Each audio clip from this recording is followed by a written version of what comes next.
Bonsoir à toutes et à tous. Si vous voulez bien prendre place, qu'on puisse. Il est 18h02, si on peut commencer à l'heure, surtout pour les gens qui nous suivent en direct sur les réseaux. Merci pour eux.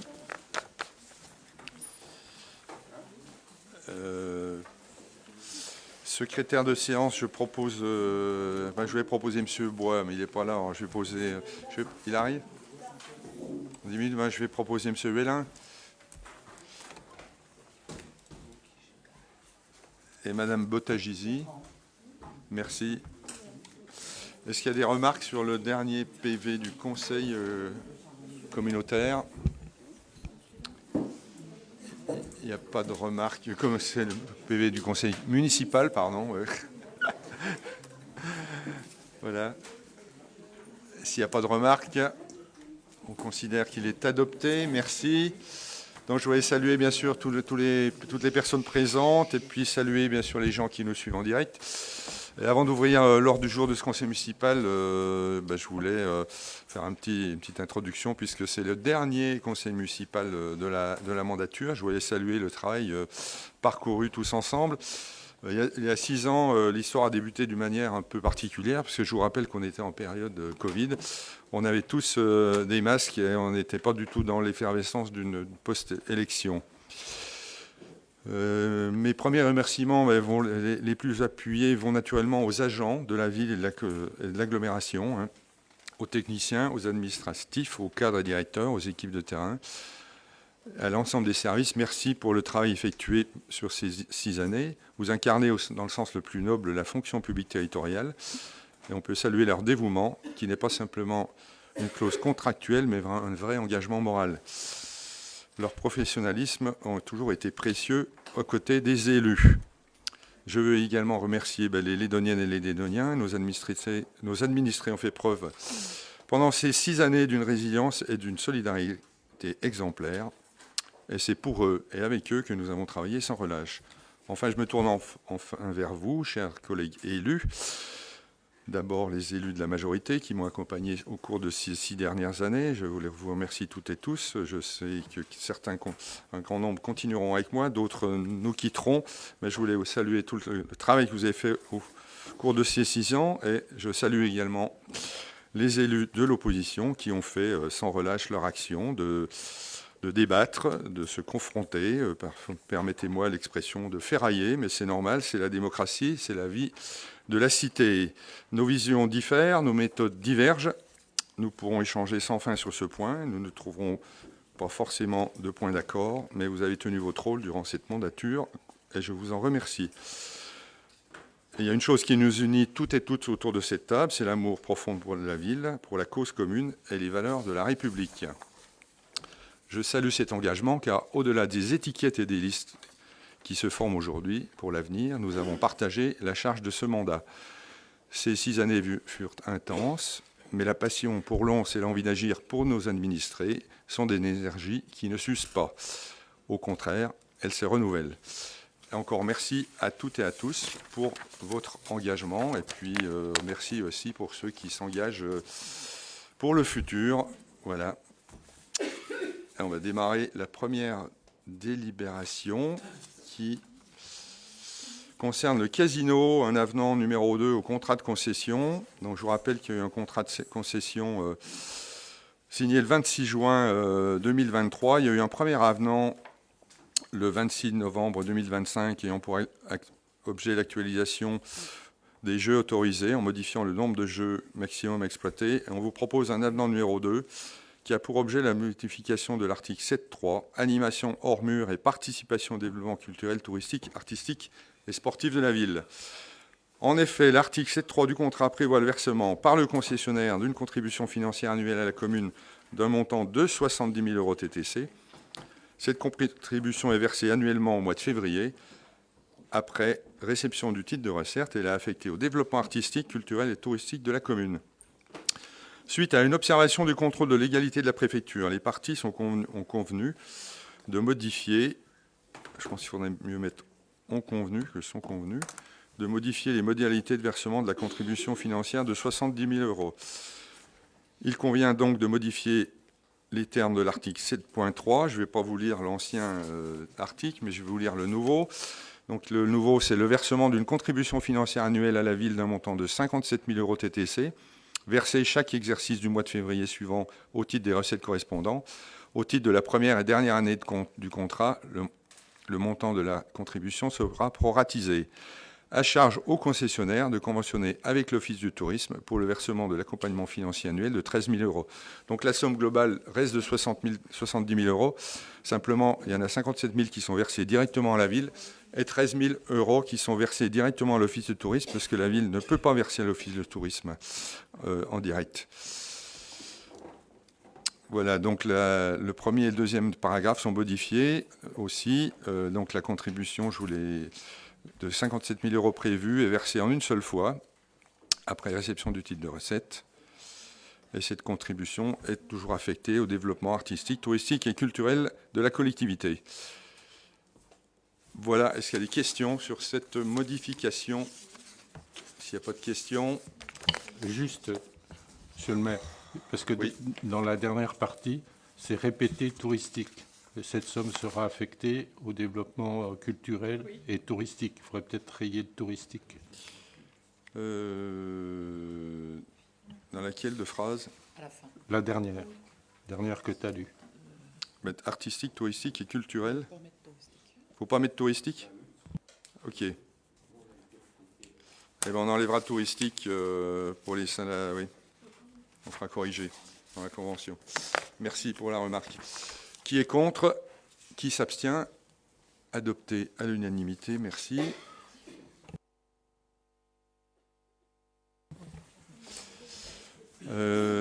Deuxième délibération, c'est la liste des marchés conclus en 2025. Donc, vous avez la liste de tout ce qui a été conclu en 2025. Voilà. Donc, ça va de... Donc il y a des listes pour des marchés de travaux, pour des marchés de fournitures et des marchés de services. Donc pour les marchés de travaux, ça va de 374 000 pour le plus élevé à 23 000 pour le plus faible. Pour les marchés de fournitures, donc on va de 67 000 à 390 000. Et puis pour les marchés de services, ça va de 22 000 à 880 000. 880 000, c'est un contrat pour 4 ans. C'est pour ça qu'il y a une somme de 880 000. Est-ce que vous avez des remarques particulières sur cette liste de marchés? S'il n'y a pas de remarques, on va passer au vote. Qui est contre? Qui s'abstient? Adopté à l'unanimité. Merci. Je passe la parole à Thomas Barthelet pour le contrat d'assurance risque statutaire des... Je peux passer, je vais faire la délibération suivante, la subvention aux associations, et je te repasserai la parole, toi. On va passer à la délibération 4, on reviendra à la 3 après. Subvention pour les associations. Donc classiquement, c'est le deuxième tour pour les subventions aux associations, hein, qui sont des subventions à caractère spécifique. Hormis, je crois, il y a une subvention de fonctionnement qui a été...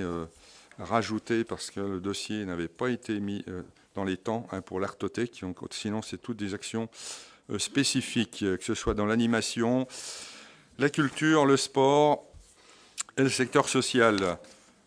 Donc, pour un total de 3 480 € dans l'animation, pour un total de 60 400 pour la culture, un total de 7 550 € pour le sport et un total de 4 200 € pour le secteur social. Voilà. Est-ce qu'il y a des remarques ou des commentaires sur ces subventions aux associations? Une non-participation au vote. On va passer au vote. Donc, qui est contre? Qui s'abstient? Adopté à l'unanimité. Merci. Et on revient à la délibération numéro 3. Et je passe la parole à Thomas Barthelet. Merci, monsieur le maire. Bonsoir, chers collègues. Donc, le rapport numéro 3, il s'agit de... Pour celles et ceux qui étaient au conseil communautaire, c'est la contrepartie de ce qui a été aussi délibéré au conseil communautaire. Il s'agit de constituer un groupement de commandes entre la ville, l'agglomération et le CCAS pour trouver un prestataire d'assurance pour le risque statutaire de nos agents, c'est-à-dire les arrêts de travail de nos agents qui sont dans le privé couverts par la caisse primaire d'assurance maladie. Et là, du coup, nous, on est auto-assuré et on décide par contre de souscrire un contrat d'assurance pour un certain nombre de risques. Et là, donc, on crée un groupement de commandes et on désigne la ville de Lons. On propose de faire en sorte que la ville de Lons soit le coordonnateur de ce groupement. Et donc, on demande aussi à autoriser le fait que ECLA et le CCS puissent adhérer à ce groupement. Il s'agit d'anticiper un petit peu. Le contrat arrive à échéance en fin d'année 2026. Et donc, il faut un peu anticiper avec les contraintes de marché pour être dans les temps sur ce sujet et ne pas avoir à faire des avenants un peu limite en fin de contrat. Est-ce que vous avez des questions? S'il n'y a pas de questions, on passe au vote. Qui est contre? Qui s'abstient? Adopté. Je passe la parole à Willy Bourgeois pour la Bonjour à toutes et tous. Il s'agit effectivement d'une réactualisation d'un plan de financement de la Fondation Action Enfance. Pour rappel, c'était un projet qui avait été porté par le département du Jura concernant la réalisation d'une construction neuve d'un village enfant de 30 places situé boulevard Jules Ferry à Lons-le-Saunier. Le projet prévoit dans cette construction un prêt consenti par la Fondation Action Enfance auprès de la Caisse des dépôts et des consignations d'un montant réactualisé de 5 223 000 €. Ce prêt est accepté par la Banque des Territoires. Il est demandé à la ville de Lons-le-Saunier de garantir une partie de cet emprunt à hauteur de 25%. Le conseil départemental garantit cet emprunt à hauteur de 50% et l'agglomération de Lons-le-Saunier également à hauteur de 25%. Donc au regard de la réactualisation du coût des travaux pour la Fondation Action Logement, eh bien, nous avons la réactualisation aussi du montant de garantie qui nous est demandé à hauteur de 25% du montant total de 5 223 000 €. Je rappelle qu'une garantie d'emprunt ne veut pas dire qu'on va rembourser l'emprunt à hauteur de 25%, mais c'est bien en cas de défaillance de la Fondation sur son paiement, son remboursement de prêt, que là, nous serons sollicités à notre niveau. Merci. Est-ce qu'il y a des questions sur ce dossier? Pas de questions. Qui est contre? Qui s'abstient? Adopté. On passe à la délibération numéro 6. Qui concerne la subvention 2026 au Centre communal d'action sociale. Il avait été inscrit, et conformément au budget primitif 2026, une subvention d'un montant de 500 000 € pour financer les actions sociales du CCAS, conformément à ce que nous avions inscrit au budget primitif. Eh bien, il vous est demandé de valider et d'octroyer cette subvention de 500 000 € au CCAS au chapitre 65. Est-ce qu'il y a des questions? Pas de questions. Qui est contre? Qui s'abstient? Adopté. Je repasse la parole à Thomas Barthelet. Merci, monsieur le maire. Donc, dossier numéro 7, approbation d'une convention de services partagés de prestation de services réciproques entre la ville de Lons et la communauté d'agglomération. Alors là, c'est un peu vous savez, ma marotte de clarification des relations. C'est la dernière étape de la clarification des relations entre la ville et l'agglo. On remet à jour notre convention, c'est-à-dire le papier qui définit qui fait quoi et pour combien. La convention actuelle date de 2004. Elle a été modifiée par 2 avenants en 2009 et 2010. Il n'y a pas eu de modification depuis. Donc là, on a proposé de faire une relecture un peu large de cette convention. C'est principalement financier. On a passé en revue les services et défini des clés de répartition par service mutualisé pour savoir qui prenait en charge combien de pourcents de coût de ce service. Et ensuite, chaque année, par des acomptes trimestriels aussi, pareil, pour éviter des à-coups de trésorerie, On a des versements d'acompte et chaque année, après, la ville de Lons envoie une facture à Éclat et Éclat envoie une facture à la ville pour les parties qui les concernent. Donc voilà, il s'agit d'acter cette nouvelle convention et à nouveau, pour celles et ceux qui étaient au conseil communautaire, ce dossier est passé à ce moment-là, a déjà été également approuvé au conseil communautaire. Petite note quand même, il s'agit d'une facture aujourd'hui à plus ou moins 1 million d'euros de la part de la ville. La ville refacture pour 1 million d'euros de masse salariale à l'agglomération.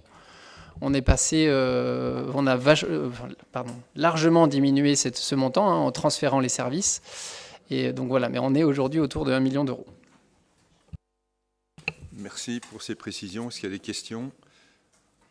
Pas de questions. Oui. Non, je vais juste profiter de ce moment pour remercier les services RH, Thomas Barthelet et Pierre Poulet, qui ont beaucoup œuvré pour ce travail avec l'ensemble des services, parce que c'était un travail fastidieux, pas facile. Et finalement, on est arrivé au bout, alors merci à eux. Merci Claude pour cette intervention. Est-ce qu'il y a d'autres remarques? On va passer au vote. Qui est contre? Qui s'abstient? Adopté. Merci. Continue. Alors le dossier suivant, modification du tableau des effectifs. Il y a 2 lectures à avoir sur ce tableau. Il s'agit principalement de l'application des lignes directrices de gestion, donc c'est-à-dire les promotions internes et avancements de grade de nos agents. C'est une délibération qu'on passe une fois par an. Et vous avez aussi un poste donc pour lequel on a des créations et des suppressions de postes. Donc les agents ont été promus, donc on supprime leur ancien poste, leur ancien grade, et on crée le poste au nouveau grade de la promotion. Et vous avez une suppression de poste qui n'est pas associée, un poste d'attaché qui est supprimé et pour lequel il n'y a pas de création parce qu'il s'agit d'un agent qui est transféré à Éclat. Donc on supprime simplement son poste au 1er mai 2026 à la ville. Le poste a été créé au dernier conseil communautaire. Voilà. Donc là-dessus, le commentaire qu'on peut faire quand même, la nouveauté de 2026 dans cette délibération, c'est que cette année, et pour la première fois presque dans l'histoire de Lons-le-Saunier, nos dossiers ont été de promotion interne sont passés au centre de gestion à Champagnole. Donc je tenais justement à saluer le travail des équipes RH parce qu'on a envoyé énormément de dossiers au centre de gestion qu'on a complété dans un temps un peu record parce que comme il y avait les élections, le centre de gestion a avancé d'1 mois son délai habituel de traitement des promotions. On leur a envoyé un bon paquet de dossiers. Je suis allé leur déposer à Champagnole. Ils étaient un peu surpris de voir autant de dossiers arriver. Et puis on peut les remercier aussi parce qu'ils ont... Et saluer du coup aussi la qualité du dossier de nos agents. Parce qu'on a eu beaucoup de lauréats parmi les dossiers qu'on a proposés. Donc ça veut dire qu'on a proposé des bons dossiers. Donc félicitations à nos agents et merci au centre de gestion et aux membres de la commission de centre de gestion qui ont pu donner un avis favorable au dossier qui avait été proposé. Donc voilà la nouveauté de cette année et le résultat des lignes directrices de gestion pour 2026. Merci. Encore une régularisation supplémentaire puisqu'on était plus dans les clous par rapport à nos lignes nos promotions. Merci à Thomas et à tout le service RH pour ce travail énorme qui a été fait. Est-ce qu'il y a des questions, des remarques? Et M. Vélin. Oui, monsieur le maire, chers collègues, bonsoir à tous. Je vous interpelle sur cette délibération en tant que membre du CST, puisque pour 2 raisons. La première, c'est que le dernier CST programmé le 27 janvier a été annulé et pas de nouvelles convocations nous sont parvenues. Or, il était fait référence dans cette annulation à un non-respect du délai de transmission des pièces aux représentants du personnel. Alors, pour quelles raisons le CST n'a-t-il pas été reprogrammé?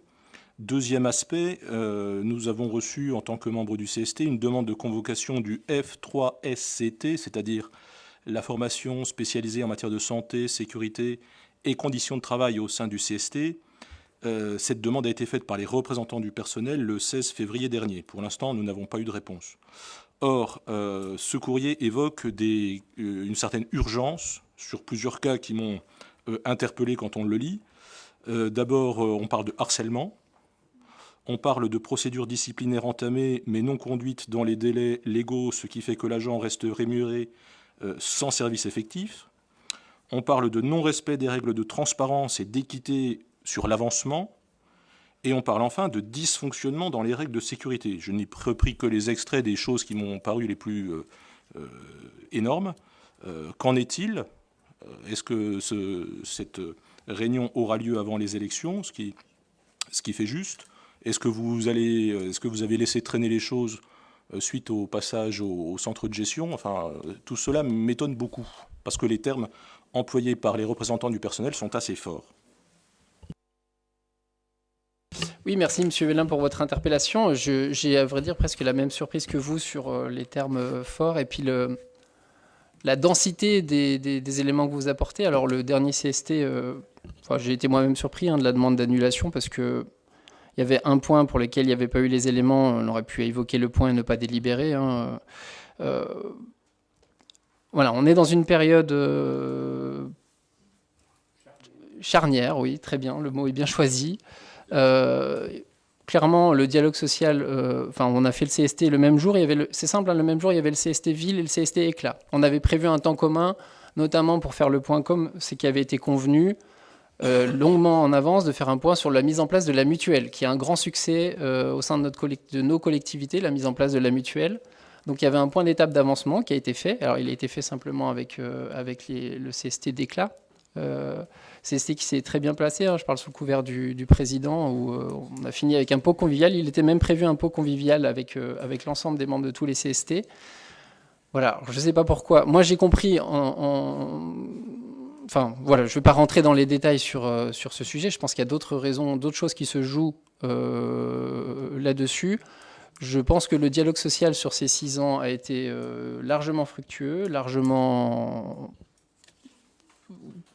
dense. On a eu beaucoup de séances de CST. On les a largement augmentées. On en a fait régulièrement. On a encore des groupes de travail. On a un groupe de travail sur le télétravail qui s'est réuni 4 fois depuis le début de l'année. Donc le travail ne s'est pas arrêté.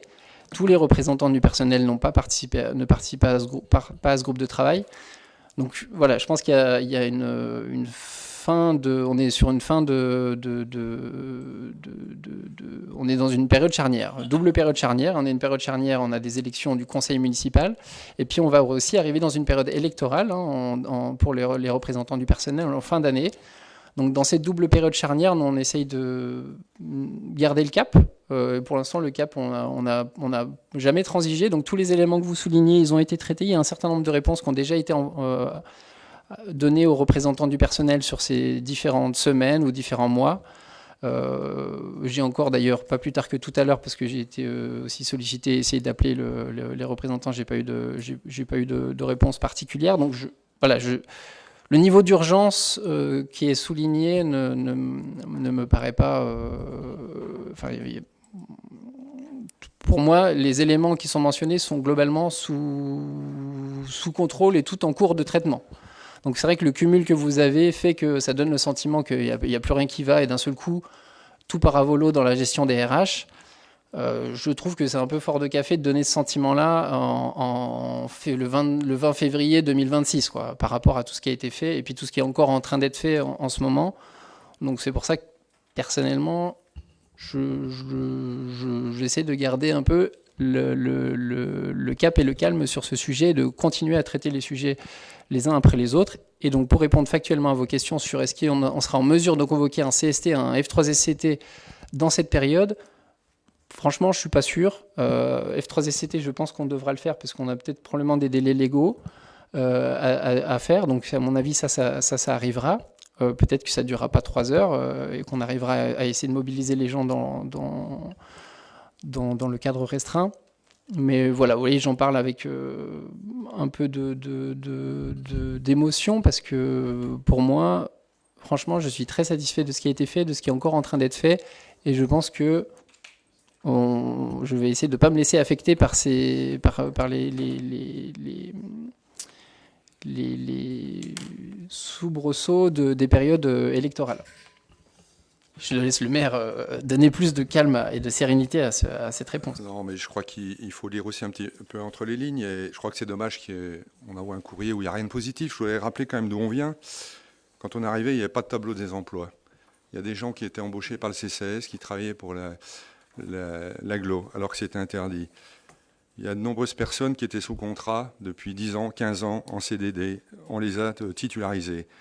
Donc, je pense que c'est important de reconnaître le travail qui a été fait depuis de nombreuses années par notre action. Et je trouve dommage, effectivement, que les organisations représentatives du personnel choisissent ce moment pour essayer de faire croire que le dialogue syndical a été rompu, alors qu'il n'a jamais été aussi important dans cette mandature. Et on pourrait rappeler également toutes les avancées sociales qu'on a mises en place. Je pense qu'on a toujours été à l'écoute de leurs demandes. Bon, je pense qu'il faut relativiser. Et je regrette effectivement, comme Thomas Barthelet, cette annulation de dernière minute d'une réunion. Parce que je ne pense pas que c'est en annulant des réunions qu'on arrive à échanger et à s'exprimer. C'est leur choix, on l'a respecté, mais je pense que c'est, pour moi, une erreur. Voilà, on va passer au vote. Qui est contre? Qui s'abstient?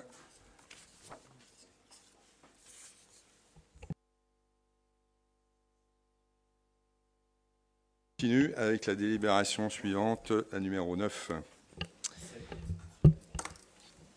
7 abstentions, ok. Merci, monsieur le maire, et merci pour nos agents, du coup, qui pourront avoir, enfin, pour celles et ceux qui ont voté, qui auront les promotions au 1er juillet. Je rappellerai qu'avant, comme on n'était pas au centre de gestion, alors que déjà depuis 2020, on aurait dû y être, les promotions, elles étaient toutes non conformes. Donc ça aussi, c'est une avancée qui est importante pour les agents. Maintenant, quand ils ont une avancée, ils sont sûrs qu'on ne reviendra pas dessus. Ça aussi, c'est à noter. C'est dommage que les organisations représentatives n'aient pas mis ce problème en avant. C'est avancé en avant. C'est avancé. Et cette avancée, c'est surtout des avancements pour nos agents. Donc ouais, on est content pour eux. Oui. Alors, numéro 9. Non, mais il y a un certain nombre de dossiers, je suis très content qu'ils soient passés. Donc c'est pour ça que je suis très content de ce rapport. Recours au recrutement d'agents au titre d'une activité accessoire pour la tenue des bureaux de vote. Alors, c'est une délibération qu'on passe à chaque fois qu'il y a des élections. Elle est un peu formaliste. Donc, on vous demande d'autoriser la création de postes de membres de tenue de bureau de vote. Donc nos agents volontaires pourront tenir les bureaux de vote et factuellement il faut qu'on définisse le mode de rémunération, c'est toujours le même, il est défini par la loi, il n'y a pas de variante là-dessus, donc on vous demande simplement de délibérer sur ce sujet pour que nos agents puissent nous assister dans la tenue des bureaux de vote les 15 et 22 mars prochains. Est-ce qu'il y a des questions? Qui est contre? Qui s'abstient? Adopté. Et la suivante, c'est pour aider la préfecture à mettre sous pli la propagande électorale qui va être diffusée chez tous les électeurs, même du Jura. Et donc on crée une indemnité de mise sous pli. C'est pareil, alors là c'est réglementaire et réglementé. Et donc on signe une convention avec la préfecture du Jura qui nous indemnise et nous on redonne cette indemnité aux agents qui participent à la mise sous pli de la propagande électorale départementale. Est-ce qu'il y a des questions? Pas de questions. Qui est contre? Qui s'abstient? Adopté. Et enfin, le sujet numéro 11, convention de mise à disposition pour un de nos agents qui va faire une résidence à l'Institut national de l'histoire de l'art. Et donc c'est vraiment une très belle proposition qu'on vous fait. Et on salue la démarche qui a été faite par l'agent en question pour pouvoir préparer une exposition et faire des recherches à l'Institut national d'histoire de l'art. Je ne sais pas si vous voyez à Paris, c'est un très bel institut. Et donc notre agent sera mis à disposition de cet institut pour 3 mois, pour 1 mois, pardon. J'ai un peu donné un peu, il aura moins de temps que prévu, mais pour 1 mois. Et donc pendant ce temps-là, l'agent est mis à disposition et donc ses frais sont pris en charge par l'Institut national d'histoire de l'art. Oui, voilà. Et donc, on vous demande de nous autoriser à signer cette mise à disposition et cette convention de mise à disposition de notre agent pour qu'il puisse aller préparer, faire ses recherches sur place. Voilà. Je ne sais pas s'il y a peut-être besoin de mettre un petit zoom sur...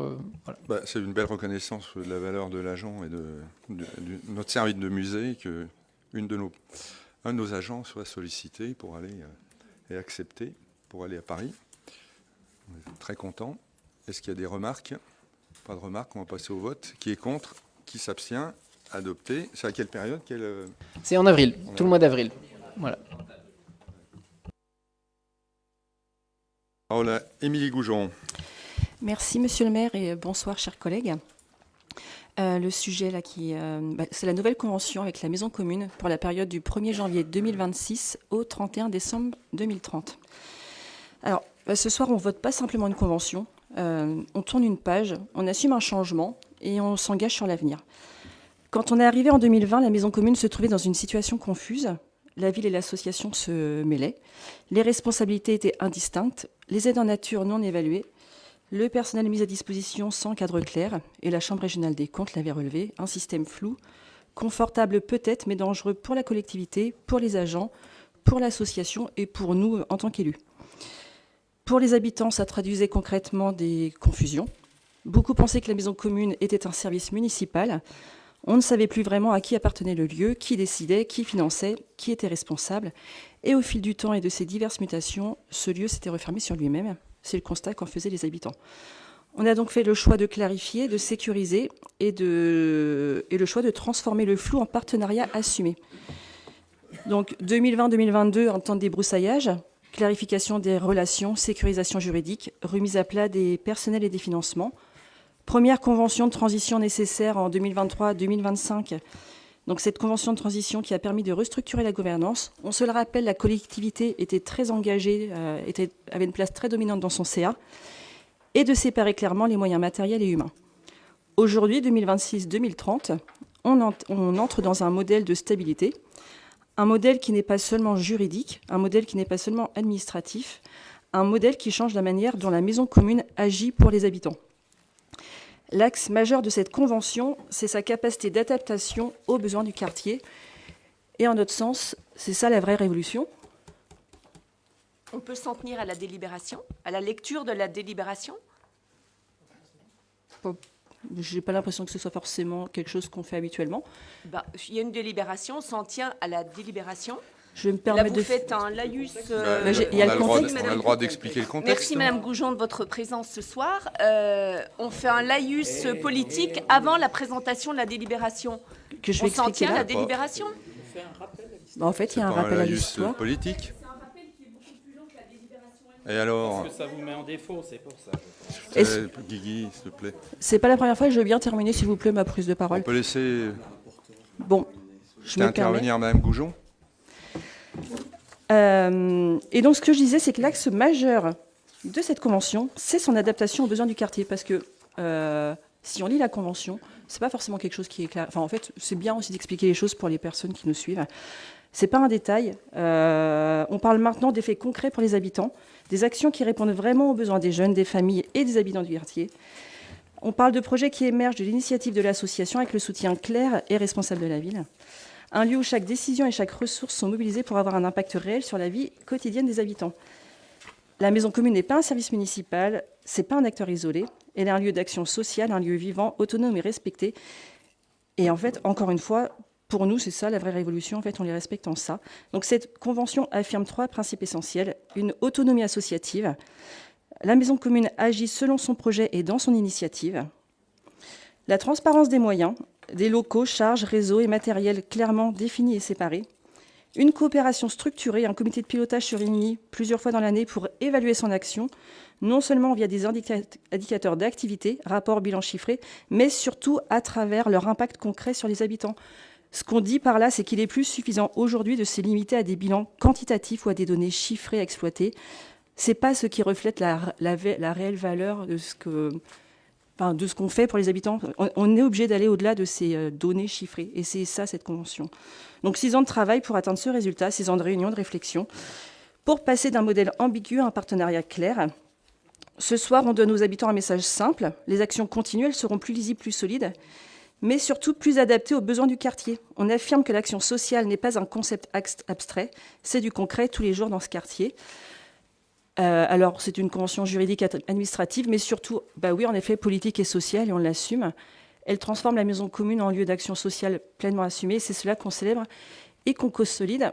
Et donc, je veux profiter de ce temps de parole pour remercier M. Gaffio, adjoint à la ville solidaire, à la santé, aux affaires sociales, qui m'a accompagné pendant ces 6 années dans ces travaux absolument passionnants, ainsi que M. le maire pour sa confiance renouvelée. Et je tiens également à remercier Mourad Gassmi, directeur de la maison commune, et Marc Filotti, président de l'association, pour des échanges francs, intenses, mais toujours respectueux, portés sur l'intérêt général. Un merci chaleureux à Delphine Riss, chercheuse à Thémis, qui nous a accompagnés dans ces travaux tout au long de l'écriture, pour cette convention. Et donc, je vous invite à adopter la convention 2026-2030 pour la clarté, pour la responsabilité, pour l'action concrète au service des habitants. Oui, je voulais juste rappeler le pourquoi de cette modification. Je vous rappelle qu'avant, il y a une partie du personnel qui était payé par la ville et mis à disposition, d'autres parties du personnel de la maison commune qui étaient payés en direct par la maison commune, ce qui se crée une disparité puisque les gens intervenaient sous le même toit et n'avaient pas les mêmes responsables. Donc ça a été notre choix après une étude approfondie par un cabinet, le cabinet Mouvance, qui en avait fait intervenir pour essayer de trouver une solution qui fonctionne mieux. Et c'est suite à la proposition de ce cabinet que nous nous sommes orientés donc vers une orientation complètement différente où on verse l'argent que l'on utilisait pour payer les salariés, on le verse directement à la maison commune, charge à la maison commune d'embaucher et faire le suivi de ce personnel. C'était important parce que ça me semblait un petit peu bancal comme situation. Et là, quand on parle aussi de personnel tout à l'heure, je vous rappelle qu'il y a des gens qui étaient mis à disposition à la maison commune, mais ils n'avaient pas de fiche de poste. Là aussi, c'est une chose que nous avons éclaircie et que nous avons mis d'aplomb. Donc, c'est dommage que ça n'apparaisse pas dans les différents courriers. Mais j'ai bien compris qu'on avait plus envie de ressortir le négatif que le positif. Mais je pense qu'on peut être fier du travail qui a été fait et de permettre à la maison commune d'être autonome. Simplement, il est normal aussi que, vu la somme qui lui est versée annuellement, qu'il y ait des échanges sur les orientations qui sont prises par la maison commune. Les 2 seuls postes qui restent payés par la ville, donc c'est dans le cadre de la LSH, un poste d'animatrice et un poste d'agent d'entretien. Voilà, donc c'est vrai qu'il y a eu un travail énorme de clarification pour que ce qui permet à la maison commune de pouvoir porter ses orientations sans être sous la coupe de la municipalité. Elle gère son personnel comme elle le veut. Et je pense que c'est bien pour les responsables de la maison commune et aussi pour le personnel d'avoir une équité de traitement. Et surtout, c'est quand même difficile sous la même entité quand on a un patron pour certains et un autre pour d'autres. Voilà, encore merci effectivement à Émilie, à Thierry, à tous les intervenants à toutes les personnes qui sont intervenues pour le travail fait sur cette clarification. Est-ce qu'il y a des questions ou des remarques? Oui, Monsieur Bois. Oui, je vois que vous avez une dent dure ce soir contre les syndicats, là. Bref. Simplement pour dire que ce qui est extrême et sans intérêt, rien que déjà, j'ai été 3 années président de l'association Maison Commune. Quand vous dites qu'on n'évaluait pas les avantages, les apports en nature, alors je pense qu'on n'a pas dû faire les mêmes assemblées générales. Voilà. Et puis dire qu'on n'arrivait pas à gérer les personnels, on ne va pas refaire le débat. De toute façon, le président et le directeur savaient tout à fait ce qu'on faisait. Moi, j'ai trouvé que cette entrée en matière sur ces délibérations était vraiment biaisée, un peu surprenante. C'est la première fois qu'on avait une telle introduction qui ne correspondait pas à la délibération, mais qui était un satisfecit et puis un échange entre le maire et l'adjointe. Peut-être que effectivement l'adjointe, on n'avait pas beaucoup vu. Peut-être qu'elle avait besoin aussi de se faire entendre.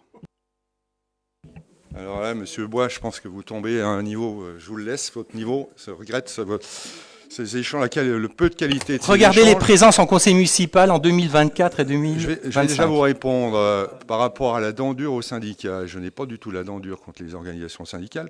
Je fais simplement remarquer que par rapport à l'intervention de M. Huelin, toutes les choses positives, il y en a eu de nombreuses qui ont été mises en place sous notre mandature, n'ont pas été citées. Donc c'est remettre à flot le travail qui a été fait par les services et par les agents.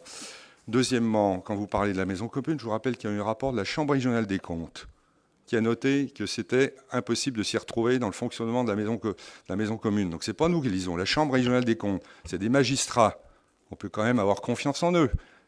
Donc ça prouve bien qu'il fallait remettre les choses à plat, ce que nous avons fait, même si peut-être que ça vous déplaît. Mais voilà, on est content, on est satisfait. C'était pas impossible, il y avait des préconisations. La différence, elle est là. Ah ben, la Chambre régionale des comptes fait toujours des préconisations, quels que soient les sujets, M. Bois. Mais vous avez dit impossible. Préconisation, c'est le principe. Il préconise. Eh ben, après, on peut faire le choix de ne rien faire. Ça aurait peut-être été votre choix. Nous, on a choisi d'agir pour clarifier la situation. Voilà, ça vous plaît peut-être pas, mais on a agi. Et on est content et fier de le faire, de l'avoir fait. Et pourquoi on a agi? Et pourquoi on a agi?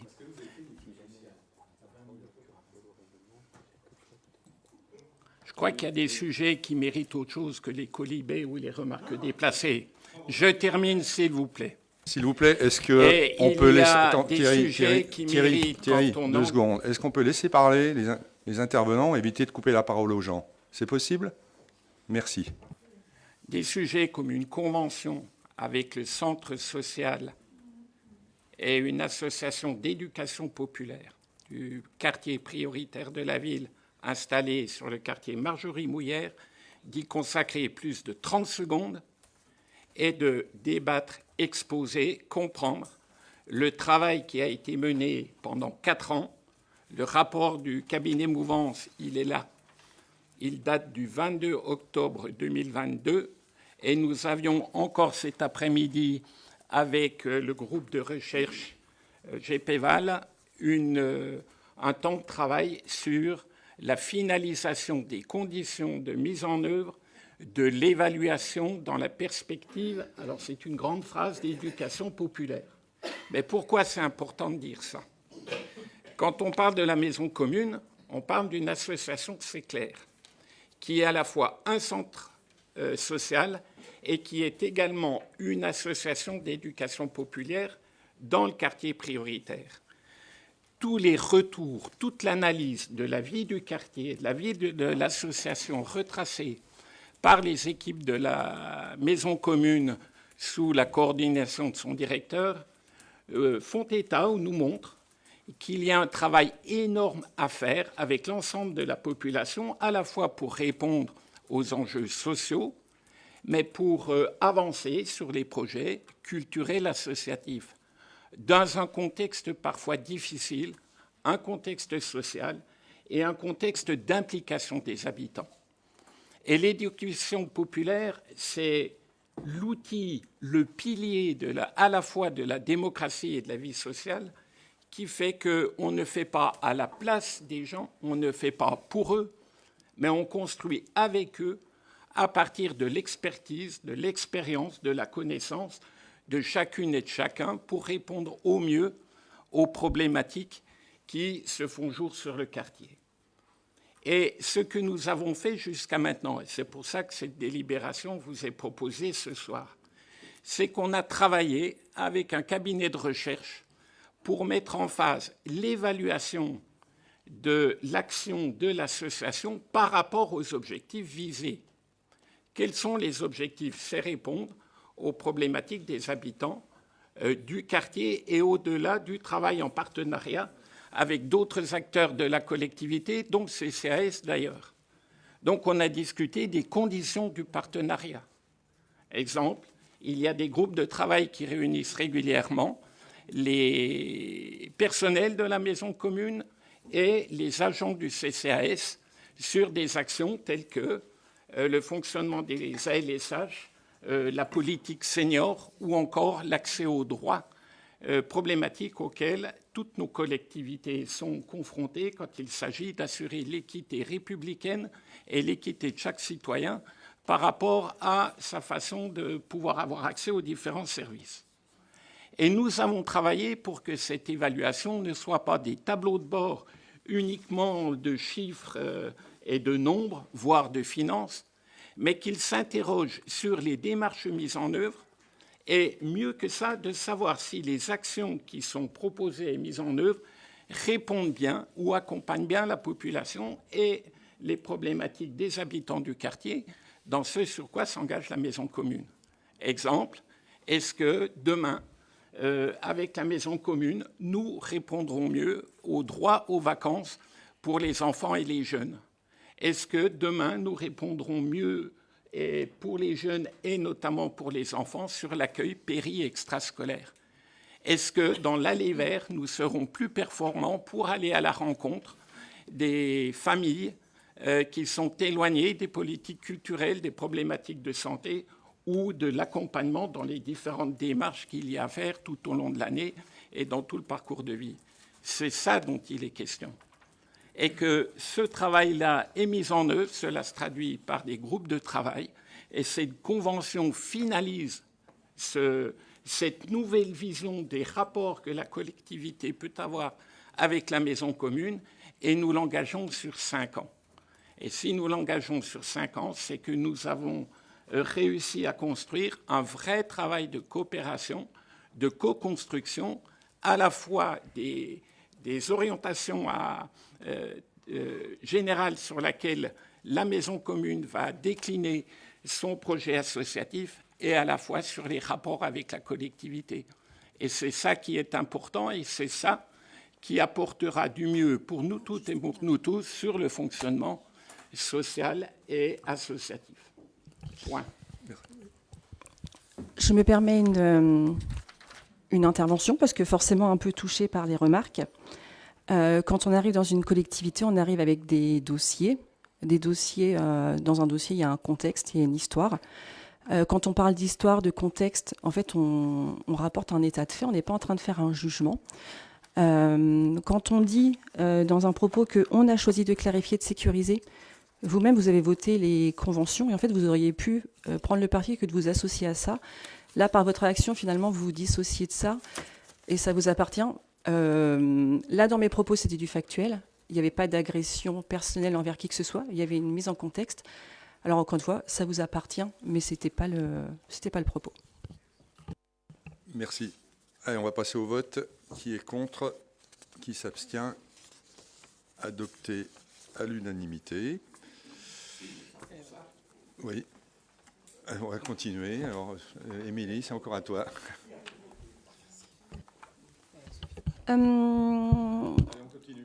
Délibération numéro 13, Info Jeunesse Jura, reconduction de l'opération Carte Avantage Jeune pour la saison 2026-27. C'est une délibération habituelle.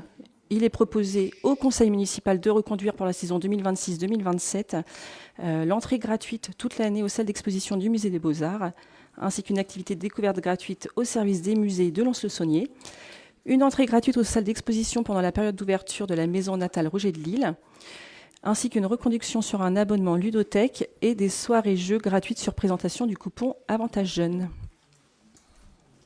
Est-ce qu'il y a des questions? S'il n'y a pas de questions, qui est contre? Qui s'abstient? Adopté. On passe à la délibération numéro 14. Je passe la parole à Sylvain Larry pour la convention mise à disposition du centre aéré de Montciel. Oui, merci. Pardon, merci Monsieur le maire. Bonsoir à toutes et à tous. Le centre aéré de Montciel donc, accueille des enfants les mercredis et pendant les périodes de vacances scolaires. Le centre aéré a été entièrement rénové récemment. Il a été inauguré là dernièrement. Et il s'agissait de renouveler ou en tout cas de redéfinir les contours de la convention de mise à disposition du centre aéré de Montciel. Ce centre aéré est effectivement mis à disposition de certaines associations sportives, culturelles, entre autres. Et donc sur les 5 bâtiments du centre aéré de Montciel, la convention cadre l'utilisation de 3 de ces bâtiments, le bâtiment 5, celui vers le terrain hippique, le bâtiment 2 et la cuisine du bâtiment 1. Donc vous avez la convention en pièces jointes. Vous avez aussi un arrêté pour le nettoyage après la mise à disposition et puis les modalités d'état des lieux. Donc voilà pour ce projet de convention. Est-ce qu'il y a des questions? Non, juste une précision, c'est que cette convention précise les modalités de mise à disposition de Montciel pour des associations qui font des actions et des activités sur le site. Il va sans dire, mais ça va mieux en le disant, qu'une fois que le centre aéré et les travaux ont été terminés, il y a eu une réunion initiée par les services, et nous y étions, chers collègues, pour accueillir l'ensemble des associations utilisatrices pour à la fois faire découvrir les nouveaux locaux, leur exposer et répondre à leurs interrogations, à leurs inquiétudes, parce qu'il y a quand même des modifications quant à l'accès à certains bâtiments. À l'issue de la réunion, les choses étaient concertées et nous n'avons pas eu de retour particulier. Évidemment, les choses se verront en avançant. S'il vous plaît, est-ce qu'il y a des gens qui, depuis le début, conseil municipal, causent dans leur coin? Est-ce qu'on peut écouter les intervenants sans qu'il y ait un brouhaha dans la salle? Merci. Madame Chambaret. C'était une petite remarque. Dans la délibération, considérant si on pouvait enlever le S. Les Mais non. Ça peut être considéré comme les considérants sont suivants, mais enfin. Bah, c'est pas possible. C'est le conseil qui considère. Enfin.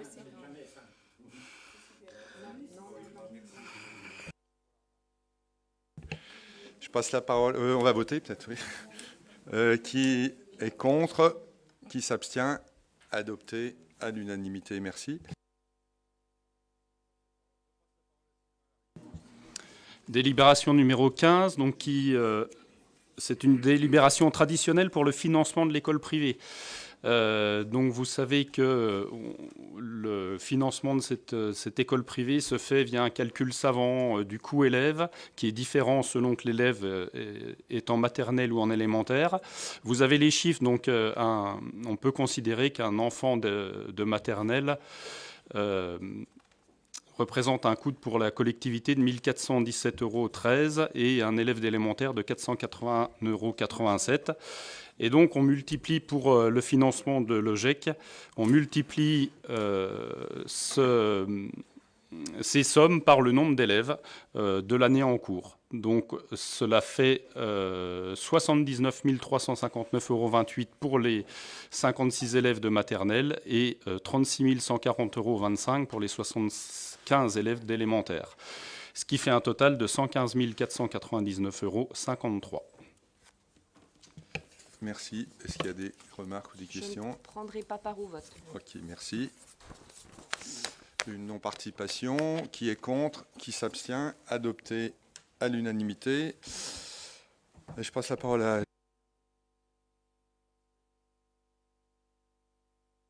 oui, pardon. Je passe la parole à Jacques Guillermo. Délibération numéro 17, acquisition de parcelles, chemin des Verrières. C'est après, les acquisitions de parcelles sont les suivantes. J'ai tourné trop vite. Il s'agit du plan accessibilité de du Darius avant, oui, c'est important quand même. Plan de accessibilité et surtout rénovation des sanitaires de la salle de spectacle du Darius et bien entendu la prise en considération de son accessibilité. En effet, la ville de Nos Sociétés souhaite assurer l'accessibilité et la mise en conformité des sanitaires du Darius. Ceux qui connaissent les lieux se rappellent à quoi ressemblaient les sanitaires, qui n'étaient pas séparés hommes-femmes, qui n'étaient pas accessibles aux personnes à handicap. Donc, cette chose faite, ça nécessitait des travaux de maçonnerie, de carrelage faïence, je ne vous lis pas les détails, de plâtrerie peinture, évidemment d'équipements sanitaires, d'électricité, de menuiserie, qui était évalué à 52 186,16 €.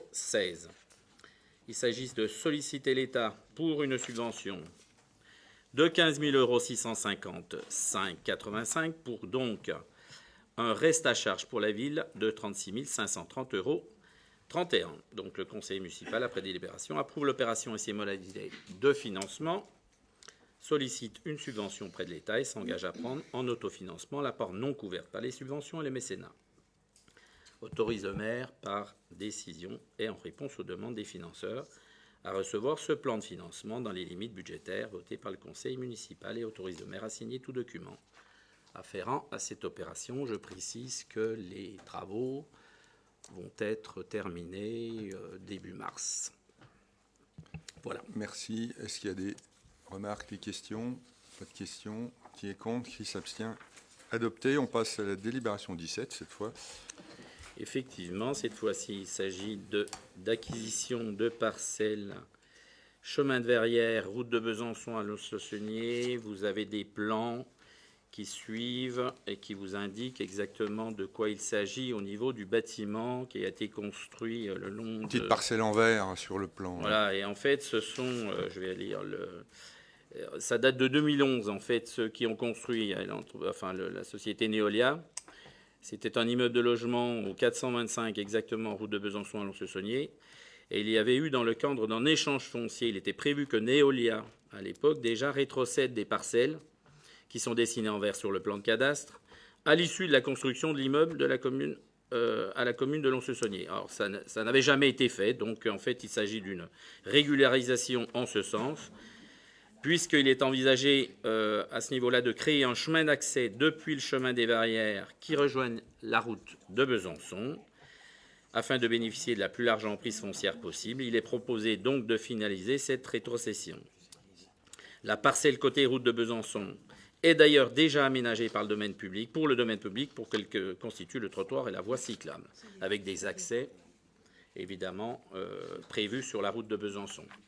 Neolia a validé la vente de ces 3 parcelles à la commune à l'euro symbolique. La ville prendra en charge à sa charge les frais d'acte.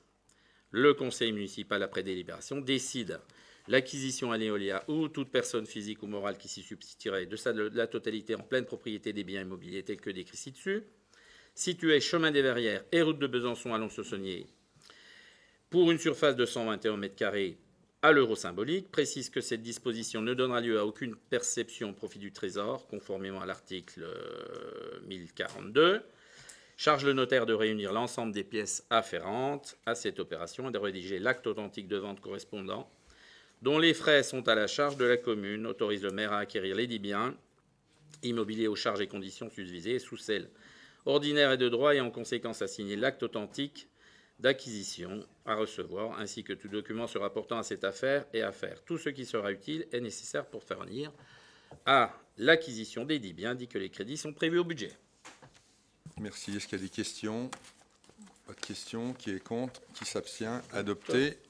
On continue. On continue avec cette fois-ci l'acquisition d'une petite bande de terrain auprès de la Maison pour tous, dans le cadre de la création d'un chemin piéton entre le boulevard du Pargy et l'îlot des Salines. Vous avez une série de slides qui indiquent exactement où il s'agit. Il faudrait mieux mettre celle d'avant où il y a le rose, on voit peut-être mieux. Ouais, voilà. Ce sont les anciennes acquisitions. Enfin, ça, c'est un peu plus global. Si on va à la toute dernière, qui est en jaune, on va se rendre compte, encore un peu plus loin. Non, c'est là. C'est là, elle est bonne, là. C'est celle qui est au milieu, là, oui. Voilà, c'est celle qui est au milieu, où il y a le garage en rouge. Voilà, et ça va sur la gauche, voilà, c'est ça. Voilà, c'est ça, puisque les autres, la ville avait déjà acquis une bande au sud de la parcelle qui appartenait à la société PT Investissement et qui devrait prochainement démolir l'appentis pour permettre l'aménagement du cheminement. En parallèle, les négociations se poursuivent avec la société Orange, qui aussi est propriétaire d'une petite, c'est la partie gauche justement, qui rejoindrait la partie gauche du centre commercial Carrefour maintenant. Un géomètre a été missionné pour définir avec précision la parcelle à acquérir, environ 175 m², qui comprendra l'emprise foncière du début de la rue jusqu'au garage sur la longueur totale. La commune sera chargée de démolir le garage qui permettra la liaison, puisqu'il y a un garage qui obstrue. La Maison pour tous a donné son accord pour une acquisition à l'euro symbolique. Donc, le conseil municipal, après délibération, est-ce que je suis toujours obligé de lire toute la délibération? Donc, on va aller à la fin, en disant, dit que les crédits sont prévus au budget, à moins que vous vouliez que je fasse cette belle lecture des je me doute bien.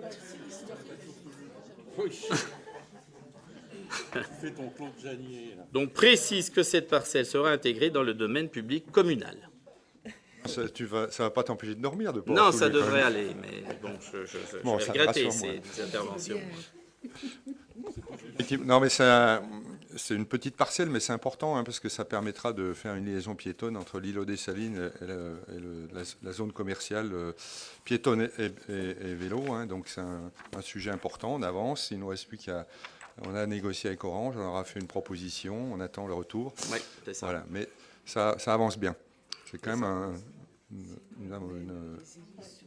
objectif important pour tout le quartier, pour plusieurs centaines de personnes. Tout à fait.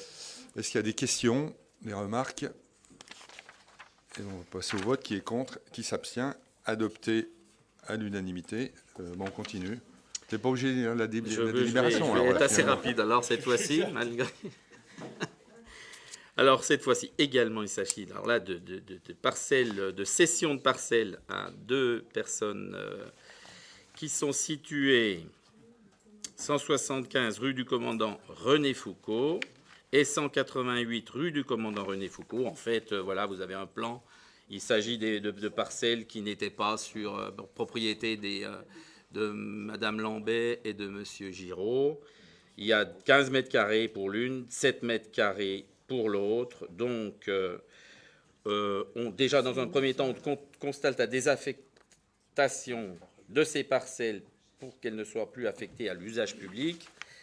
Et donc, autorise le maire à vendre les dites parcelles à monsieur et madame Lambet et à monsieur Jean-Pierre Giraud et madame Ginette Giraud, ne l'oublions pas, ou toute autre personne morale ou physique qui s'y substituerait aux charges et conditions susvisées, ou suscède, ça je la lis quand même, ordinaire et de droit, et en conséquence à signer l'acte authentique de vente et à recevoir, ainsi que tout document se rapportant à cette affaire, et à faire tout ce qui sera utile et nécessaire pour parvenir à la vente de la dite parcelle, de l'édite parcelle.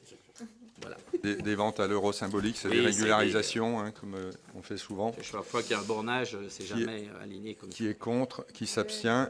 Adopté. Et je passe la parole à Anne Perrin pour la... Déjà Ouais. Je ne l'ai pas vu arriver. Je vous présente donc la délibération concernant la rédaction de la charte de l'arbre, et l'application du barème d'évaluation de la valeur des arbres. Alors, en fait, tout ça, ça vient dans le cadre d'une politique générale qui a été assez ambitieuse pendant le mandat de protection de la biodiversité, d'adaptation au changement climatique, de gestion des eaux pluviales, d'un aménagement urbain respectueux du vivant. Et aujourd'hui, donc, on souhaite, pour ce dernier conseil municipal, pouvoir vous présenter cette délibération qui a donc deux objets.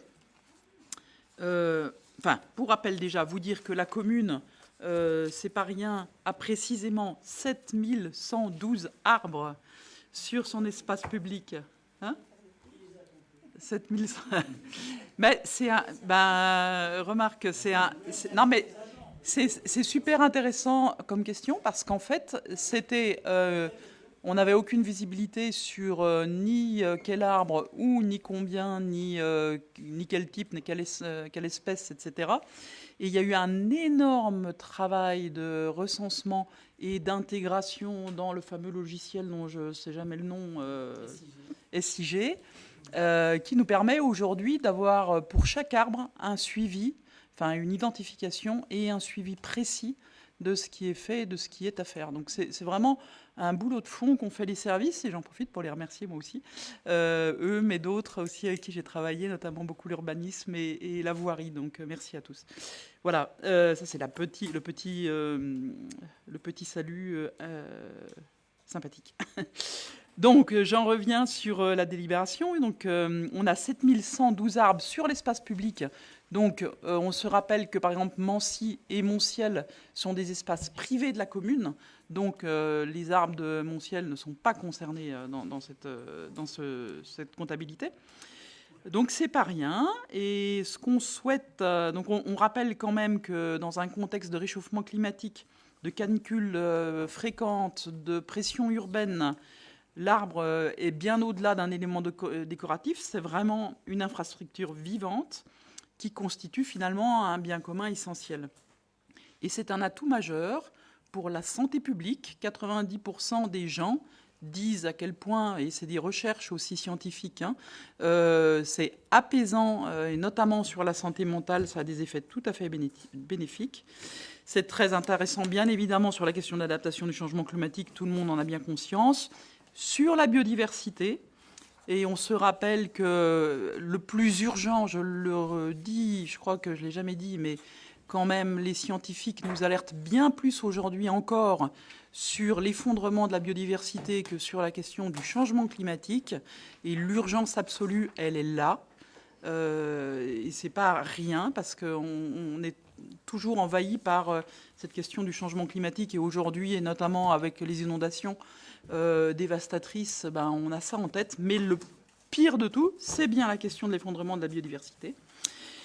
Et puis, ça a un atout aussi majeur, les arbres, sur le cadre de vie et l'attractivité de nos quartiers.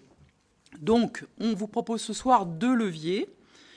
Un, l'élaboration d'une charte de l'arbre qui sera co-construite entre élus, services, partenaires pour formaliser un peu les engagements de la collectivité en matière de gestion durable du patrimoine arboré autour de 5 principes. Connaître, c'est ce qu'on vient de dire avec l'intervention de M. Gricourt, protéger, entretenir, développer et sensibiliser. Ça, c'est la première chose. Donc cette charte, elle va donner vraiment de la cohérence à l'action, dans la continuité de l'action au fil du temps. Ça, c'est important. Et puis, le deuxième étage de la fusée, c'est l'adoption du BEVA, qui est le barème d'évaluation de la valeur des arbres, de mémoire, et qui, en fonction de l'espèce, de l'état de l'arbre, de la taille, donne une valeur de vie à l'arbre. C'est un barème national de référence qui est basé sur des données scientifiques. Et vraiment, c'est un outil qui se veut devenir une référence auprès des assureurs, des juristes et de l'État.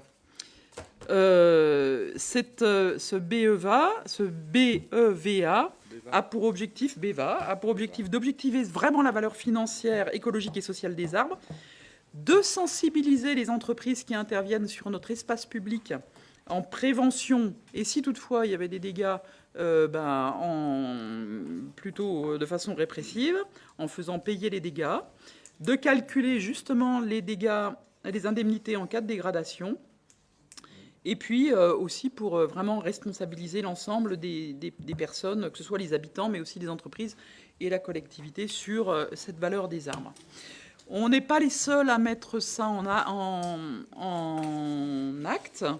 On a Grenoble, par exemple, Nice, Aix-en-Provence, Puteaux, plus près de nous, Chevigny-Saint-Sauveur, Melun, mais il y en a plein d'autres. C'est vraiment quelque chose qui est largement partagé. On a même le conseil départemental du Loiret qui est engagé sur cette question-là. Voilà, donc on vous propose de décider d'engager cette élaboration de la charte de l'arbre, d'acter que cette charte de l'arbre constituera un document cadre de nature non réglementaire, c'est important, d'autoriser Monsieur le maire à arrêter, signer et mettre en œuvre cette charte de l'arbre lorsqu'elle sera finalisée, ainsi qu'à en approuver les ajustements ou mises à jour résultant de son évaluation périodique, dès que ceux-ci ne modifient pas la nature ni les objectifs généraux de la démarche engagée par la présente délibération. Et puis sur le versant évaluation valeur de l'arbre, approuve le barème d'évaluation de la valeur des arbres comme outil de référence pour l'évaluation de la valeur financière des arbres du domaine public, le calcul des indemnités en cas de dégradation, et l'application des frais inhérents aux dommages constatés. Et cette délibération vise à autoriser Monsieur le maire à émettre les titres et recettes correspondant aux indemnités dues et à annexer la charte de l'arbre, ses éventuelles mises à jour, ainsi que les conditions d'application du BEVA au cahier des charges des marchés publics, ça c'est important, et à tout document contractuel relatif aux travaux réalisés sur le territoire de la ville de Lons. Voilà pour ma part. Merci beaucoup. Est-ce qu'il y a des remarques, des questions, Monsieur Bois? Oui, sur ce mandat, j'aurais eu un regret par rapport à l'arbre, justement. Je suis peut-être un des rares qui fait son bois le samedi depuis il y a 10 ans. Bon, après, ça correspond plus à éclat. Hein. J'avais essayé de sensibiliser le vice-président à la voirie sur cette problématique de nos forêts qui sont dans des piteux états, parce qu'il y a des maladies sur le frêne, sur les résineux. On ne met plus de résineux à moins de 800 mètres. Hein.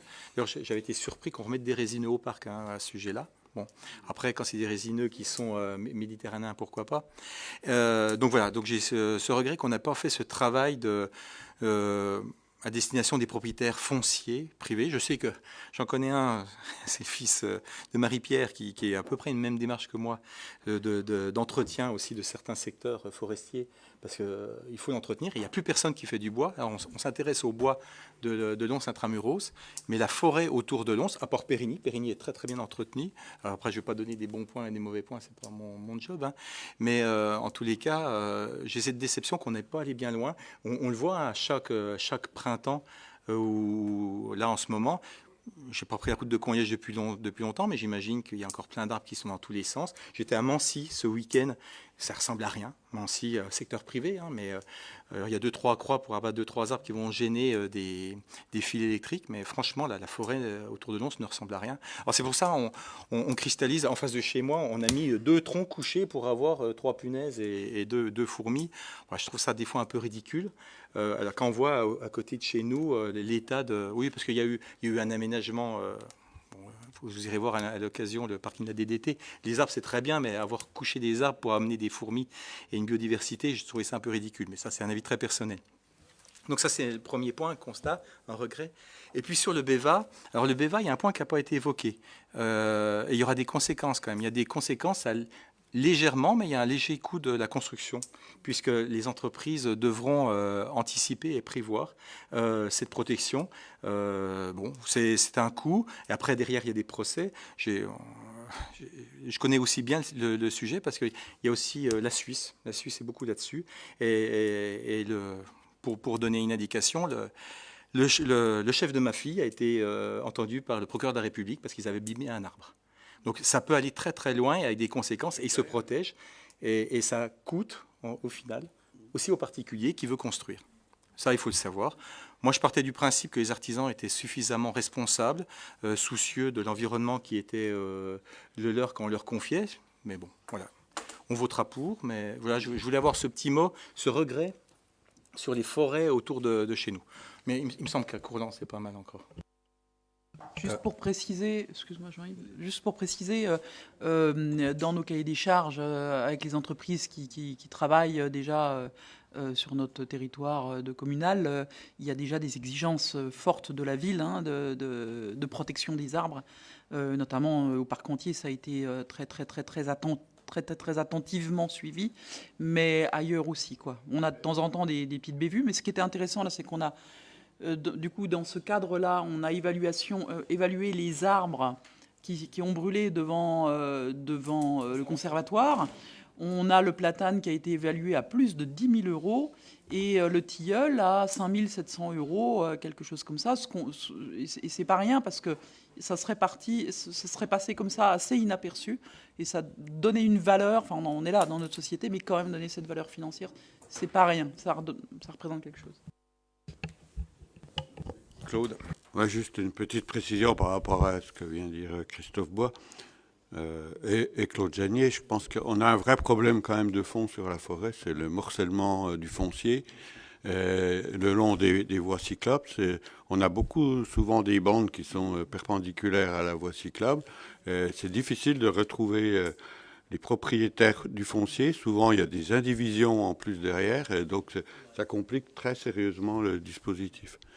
Mais c'est pas pour autant qu'on abandonne. Hein. Le long de la voie verte vers Conliège, il y a un gros travail qui est fait là-dessus, mais ça avance doucement parce que c'est très complexe, quoi.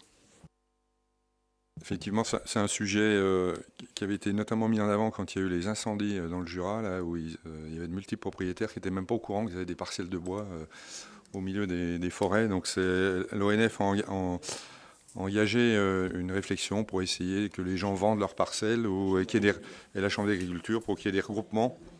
Voilà, mais ça se fait sur le long terme parce qu'effectivement, quand il y a des indivisions ou des gens qui ne veulent pas vendre, il reste des morceaux de parcelles privées au milieu des autres bois. Mais enfin, si vous avez du du bois à couper, donc on va vous appeler, alors, parce que j'ai appris que vous étiez bûcheron. Alors, Ah oui, c'est bien. je fais mes 30-40 stères par an. C'est bien. Oui. Ce que je veux dire, c'est parce qu'on ne paye pas d'impôt foncier sur le bois. Quand on a les petits, et du coup, quand on a les petites surfaces. Et donc, c'est pour ça qu'on ne sait pas qu'on est propriétaire de bois, parce qu'il y a les successions qui se font en multipropriété. Et on n'est jamais. Je pense qu'on serait, on serait taxé même à 1,20 € ou 1,50 €. Je pense que tout d'un coup, les petites surfaces, non. Merci. On va passer au vote. Qui est contre? Qui s'abstient? Adopté à l'unanimité. Merci. Est-ce qu'il y a des questions sur les arrêtés? S'il n'y a pas de questions, eh bien merci à toutes et à tous. Merci à tous qui nous ont suivis en direct ce soir. Et puis, je vous rappelle qu'il y a un petit verre de l'amitié qui est proposé à tout le conseil municipal pour cette dernière de la mandature. Et les agents présents aujourd'hui, effectivement, bien sûr, toutes les personnes présentes dans la salle, on va dire. Voilà.